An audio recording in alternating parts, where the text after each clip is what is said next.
محنية، ومصر مش هتروح لو راح آخر نفس فيا. أنا النهاردة يا رب راجع مش عشان نفسي، أنا جاي بدعي بلدي اللي أهم من نفسي. يا رب خلي بلدنا دايما راسها عالية لفوق، ولا أي شبر في مصر حد يمسه يوم بالسوق. حافظ عليها أصل البلد دي عليها بدل العين كتير، وانت اللي قادر انت اللي عالم انت الكبير. والله مصر ما تستاهل غير كل خير، غير كل خير. حافظ عليها أصل البلد دي عليها بدل العين كتير، وانت اللي قادر انت اللي عالم انت الكبير. يا رب انت الكبير، حافظ عليها.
Après plusieurs jours d'attente, c'est finalement le docteur Shawqi Ibrahim Abdelkerim qui a été élu nouveau moufti de la République par un conseil au sein de l'Azhar. Le moufti est la plus haute autorité d'interprétation de la loi islamique dans le pays. Qui se cache derrière cet homme? Eh bien, c'est un professeur de jurisprudence islamique, âgé de 55 ans et vivant à Tanta. Il n'appartient à aucun groupe politique. Conformément à la procédure, le dossier a été transmis pour approbation au président égyptien Mohamed Morsi, qui doit procéder formellement à la nomination. L'autorité d'Al-Azhar, dirigée par le grand imam Ahmed al-Tayyib, a rappelé que le nouveau grand mufti devait être un expert de la charia, âgé de moins de 60 ans et parlant couramment l'anglais et rompu à la culture islamique. Le grand mufti est habilité à émettre des fatwas, décrets religieux donc, sur tous les sujets. Cela lui permet d'influencer la législation et la jurisprudence sur les questions de société, de culture ou de comportement public.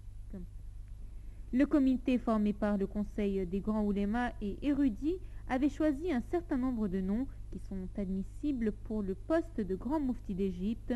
3 noms ont été retenus pour un vote secret. D'ailleurs, il y avait un favori des frères musulmans. Dr Abdelkerim devra remplacer le mufti sortant Ali Goma. Ce dernier était très critiqué en Égypte pour sa proximité avec l'ancien régime et pour avoir notamment déclaré à plusieurs reprises que le président Moubarak ne méritait pas ce sort.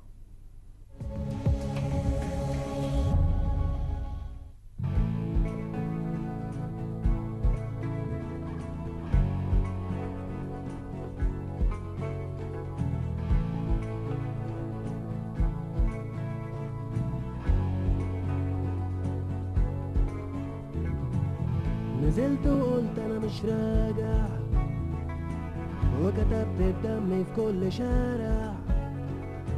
سمعنا اللي ما كانش سامع، واتكسرت كل الموانع. سلاحنا كان احلامنا، وبكره واضح قدامنا. من زمان بنستنى، بندور مش لاقيين مكاننا، في كل شارع في بلادي صوت الحرية بينادي، في كل شارع في بلادي صوت الحرية بينادي.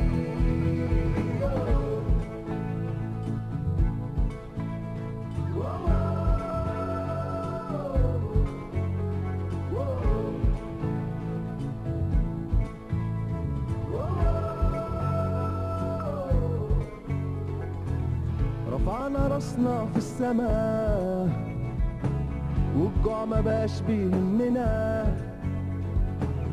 اهم حاجة حقنا ونكتب تاريخنا بدمنا.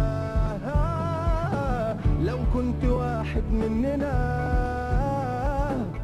بلاش ترغي نمشي ونسيب حلمنا، وبطل تقول كلمة أنا.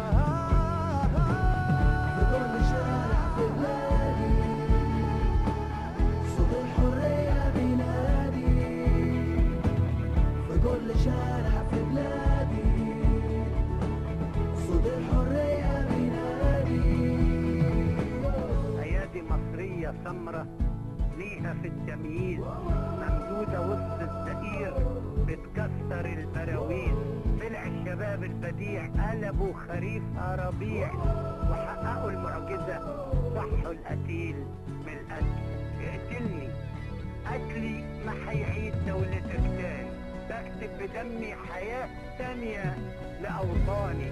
دمي ده ولا الربيع الاتنين بلون أخضر، وببتسم من سعادتي ولا أحزاني.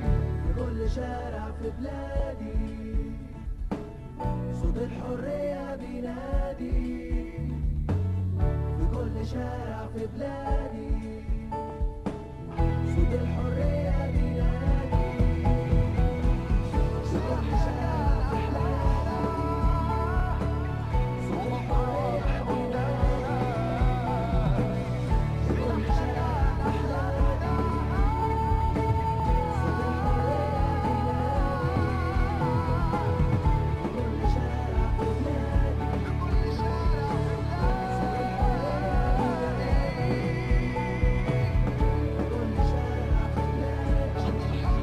في كل شارع في بلادي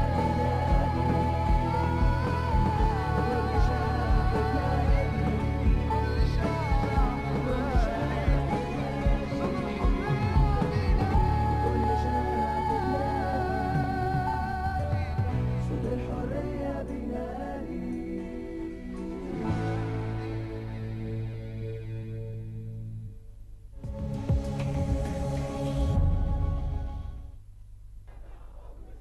Ce vendredi, les islamistes égyptiens se réuniront sous le slogan « Ensemble contre la violence » en vue de mettre un terme aux troubles qui secouent le pays depuis le deuxième anniversaire de la révolution du 25 janvier 2011. La manifestation se déroulera sur une place située devant l'université du Caire et dans les rues adjacentes. L'idée d'organiser des rassemblements dans la capitale en province a été formulée par le mouvement islamiste radical El Jama'a al-Islamiyya. Cette branche politique, le parti Construction et Développement, a dans le même temps appelé ses partisans à exprimer leur opinion par des moyens exclusivement pacifiques. Cet appel a été soutenu par les frères musulmans qui ont toutefois annoncé que leur participation au rassemblement serait purement symbolique. D'autres partisans du camp islamiste, les salafistes, se sont déclarés favorables à cette action, mais ont néanmoins refusé d'y prendre part. Les partis salafistes El-Nour et El-Asala estiment que dans la situation politique et économique grave qui prévaut en Égypte, les manifestations d'envergure pourraient provoquer une montée des tensions. En effet, sachez que la dernière fois où le camp islamiste était descendu, plusieurs accrochages ont eu lieu tout près du palais présidentiel. Dans le même temps, plus de 30 groupes de jeunes Égyptiens ont annoncé leur intention de se réunir vendredi au centre du Caire pour protester contre la politique des autorités et exiger qu'elles respectent les objectifs fixés par la révolution. C'était donc tout, mesdames et messieurs, pour cette édition de Ça nous intéresse. J'espère qu'elle vous a plu. J'espère que vous avez pu bien suivre l'actualité en Égypte à travers notre émission d'aujourd'hui. On se retrouve donc la semaine prochaine à la même heure avec toute l'actualité en Égypte.